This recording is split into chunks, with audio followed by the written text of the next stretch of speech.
Hey guys, my name is Matsumo, and today I'm excited to say that we now have official confirmation that there is going to be a brand new Rainbow Six game called Quarantine. At the E3 Ubisoft conference, they showed a short little teaser trailer, which is what you guys are seeing right now, and from the looks of it, it is essentially going to be the Outbreak DLC that we experienced in Rainbow Six Siege about a year ago, but it is going to be a 3-man co-op with its own story to tell. Now, what we do know so far is that while it is going to be its own unique game, I don't think that this is going to be a free update to Siege. It is going to be something that you have to buy on the side. They are going to share a lot of similarities. For example, there is going to be destruction. You're going to be able to use that to flank and hit the enemy from a different angle. There's also going to be the same weapon mechanics, or at least they're going to be very similar. The ones that we've grown to love, that is going to be infused into Quarantine. There's also, obviously, if you paid attention to the trailer, going to be the same operators from Rainbow Six Siege. As you guys will notice, there was Ella and Vigil that were helping this guy on the floor. Now, what remains to be seen is, will they have the same kinds of gadgets? They have confirmed that gadgets are going to be in the game. There is going to be that class dynamic where you have to bring the right operator for the right situation or to fit your playstyle, but it's odd that they would include Vigil in this teaser. If it's anything like the Outbreak content, you're essentially going against zombies. And as we all know, Vigil's gadget hides him from cameras. And so I don't really know how his gadget is gonna have any usefulness whatsoever. Now, maybe this is just the tip of the iceberg and this is hinting at something larger. Maybe we aren't just going against zombies. Maybe there is some other faction here that is causing this to happen. And so you need to use his gadget to be able to get into situations or to get into places that normally would be not as accessible. It'd be much more harder just to kind of brute force your way on in. That is a distinct possibility. It also makes me think that if that's actually not the case, that they're not going to be carbon copies of Rainbow Six Siege. Maybe they have different gadgets in here. They're supposed to be the best of the best. They are these elite operators, and so while their gadget might work one way in Rainbow Six Siege, that may not be the case in Quarantine. It remains to be seen. Now, as for the actual gameplay itself, I can only imagine that it's going to be very similar to the Outbreak event, which you guys are seeing right now. You're going to fight hordes of different types of enemies. You have your standard ones that get taken out very quickly, and then you have your more specialized ones like the Behemoth and the Apex that makes things more challenging.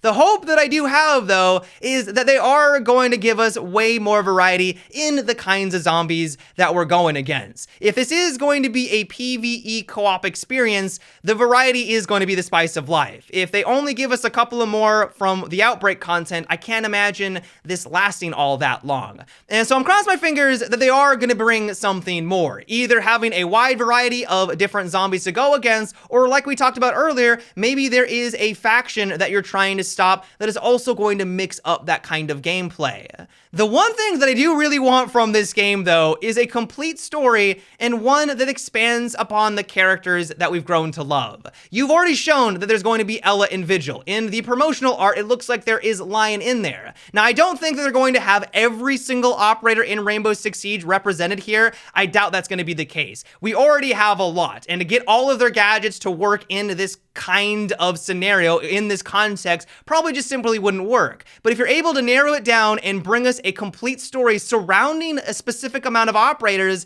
that's all I want. I want to know more about Ella. That's one of the things I loved about the Outbreak content. Seeing Tachanka interact with Thermite was amazing. These are characters that we've grown to love, but we really don't know a whole lot about them. And so even though that this is more of a fantastical event, it's kind of outside the realism that the game franchise has kind of been known for, if you're able to actually delve into their backstory and give us more of these characters, that is something that I really want. Maybe I'm asking too much. Maybe this really is just going to be a co-op experience with a loose story that basically just justifies you going from different area to different area. But if they can actually give us a cohesive story, especially considering this is one of the biggest critiques that people had with Outbreak, was that all of these cinematic trailers were awesome, but there wasn't like a conclusion. There wasn't really an overarching storyline that we could kind of sink our teeth into. If they can deliver that, I'm going to be one happy camper. more.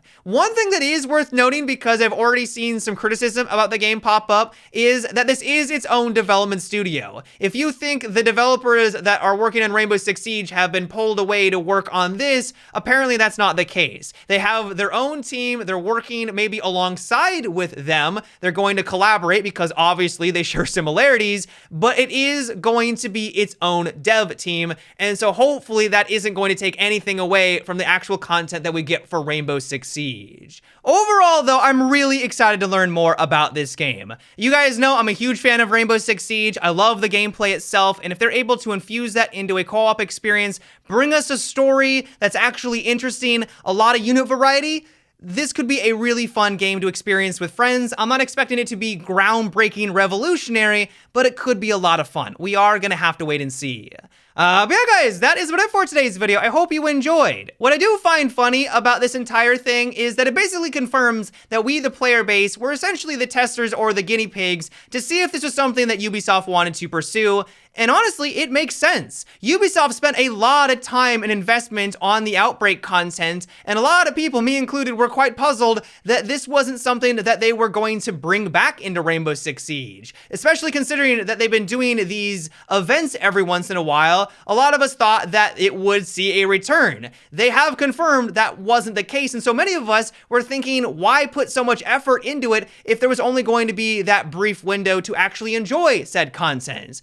Now we know they had plans for something more, and so it's good to see that time and that all of that development didn't go to waste. Let me know what you thought about this reveal, though. Are you excited to get your hands on a brand new Rainbow Six game? Are you not really sold on the theme? Are you a bit hesitant? Let me know down below in the comments. But yeah, guys, until next time, have a good one and take it easy.